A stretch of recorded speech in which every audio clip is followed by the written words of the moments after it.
langsung. Jadi ya alhamdulillah hari ini kunjungan kami ke Purwakarta.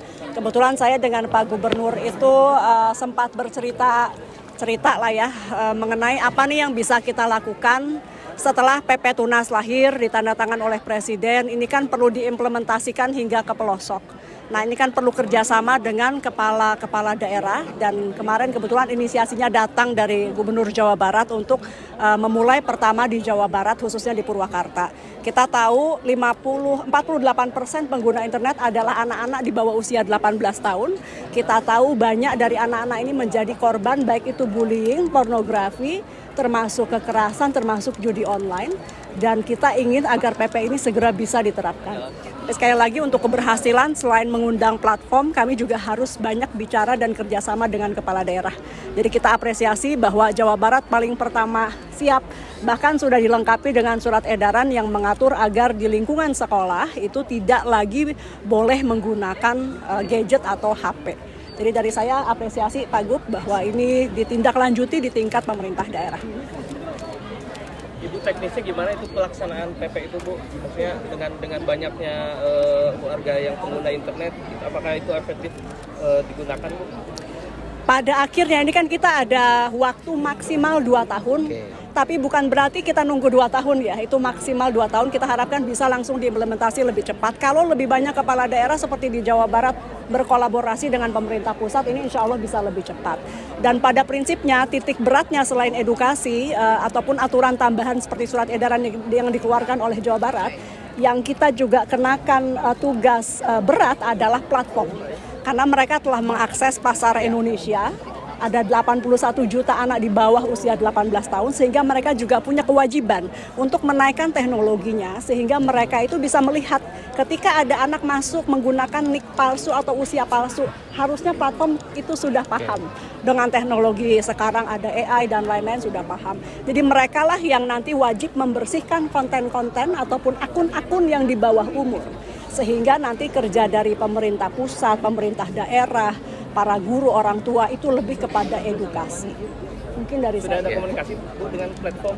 Sudah selalu dengan platform sudah secara rutin sudah bertemu. Ini yang sedang kita sekarang dorong juga tentu selain platform yang sudah dari awal perumusan sudah kita libatkan. Nah ini sekarang dengan kepala daerah. Ini mungkin nanti Pak Gubernur bisa nambahkan. Bu, pemantauan penggunaannya seperti apa, Bu? Pemantauan penggunaannya.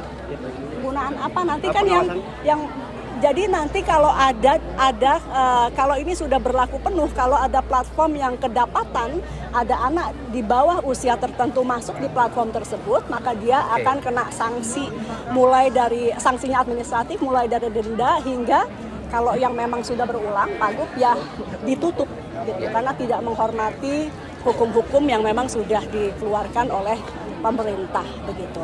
Nah, itu dari saya ya. Dan nanti ininya lebih banyak di kepala daerah juga yang kita harapkan bisa bekerja sama. Ya, sebenarnya niat awalnya saya hari ini mau bertemu ke kantornya Bu Menteri. Tetapi karena Bu Menteri lebih memilih untuk berinteraksi dengan anak-anak sekolah untuk menyampaikan juga bagaimana kita membangun keamanan, kenyamanan, dan kesehatan dalam membangun media digital di Indonesia. Nah, saya waktu itu kan berpikir kalau hanya pendekatannya kita pendekatan dengan pola pendidikan, kemudian pola pelatihan, menghentikan remaja dari kegiatan menggunakan dan kecanduan game online, itu kan tidak akan selesai. Saya berpikir harus ada hulunya yang segera dibenahi.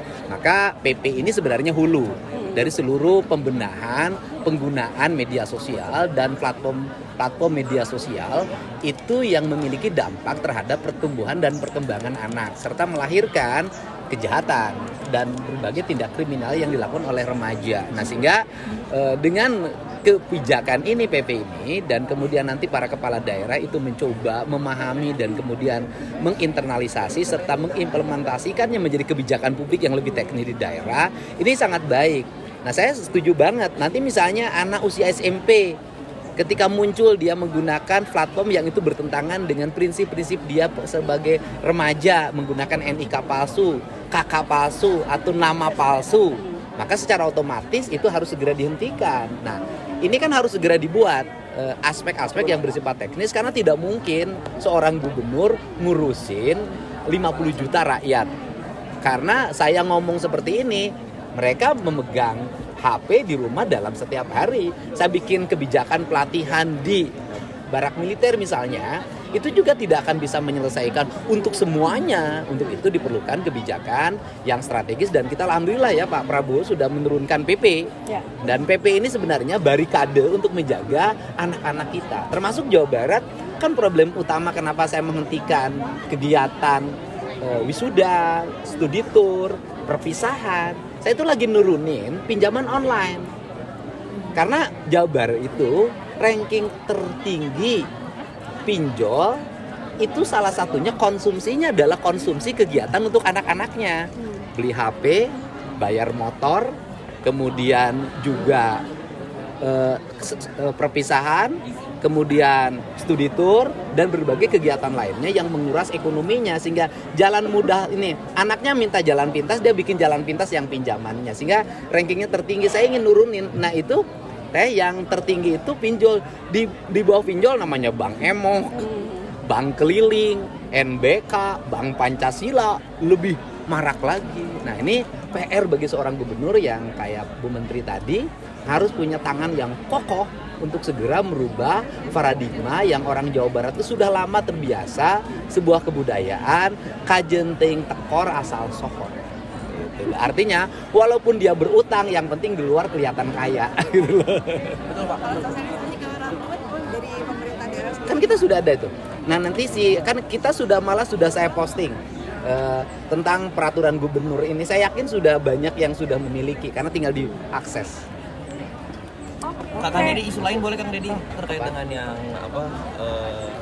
peledakan itu kan yang, Oh, iya. yang itu sebenarnya keluarga sipil itu kenapa sih Kang bisa masuk ke sana, dan sebenarnya apakah mereka diperbolehkan untuk masuk ke wilayah tersebut? Nah, pertama kalau pengakuan dari kemarin orang yang kebetulan sudah bekerja 10 tahun di situ, mereka posisi di situnya bekerja membantu teman-teman yang anggota yang ada di situ. Nah, kemudian apakah itu diperbolehkan atau tidak? Nah, biarkan itu Mabes TNI yang menjelaskan.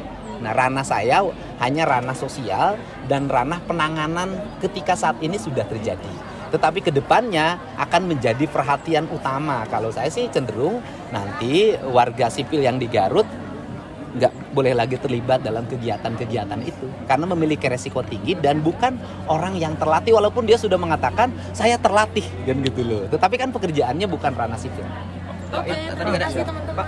Ya. Terima kasih ya.